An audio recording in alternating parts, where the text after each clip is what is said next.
ताज्या बातम्यांसाठी ABP माझाला subscribe करा आणि बेल आयकॉन प्रेस करा।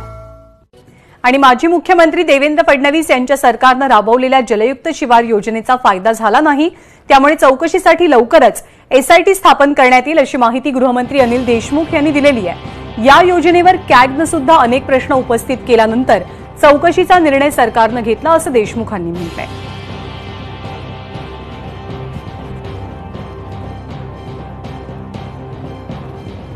या जलशिवारची ज्या पद्धतीने मागच्या सरकारने ही योजना राबवली त्याच्यामध्ये कॅगचं जे फाइंडिंग आलेलं आहे त्या फाइंडिंगमध्ये त्यांनी म्हटलंय की याचा व्यवस्थित ही योजना महाराष्ट्रामध्ये राबवण्यात आली नाही आणि या योजनेचा कोणत्याही पद्धतीने फायदा झाला नाही। टँकरची संख्या वाढली, पाण्याची पातळी जी वाढायला पाहिजे होती आपली भूगर्भातील ती सुद्धा वाढली नाही आणि त्याच्यामुळे मोठ्या प्रमाणात या योजनेमध्ये भ्रष्टाचार झाला आणि भ्रष्टाचार झाल्यामुळे याची संपूर्ण चौकशी व्हावी यासाठी एक फॅक्ट फाइंडिंग कमिटी बसवण्यात आलेली आहे। ती त्याची इन्क्वायरी करेल आणि तो रिपोर्ट आल्यानंतर पुढची कारवाई होईल।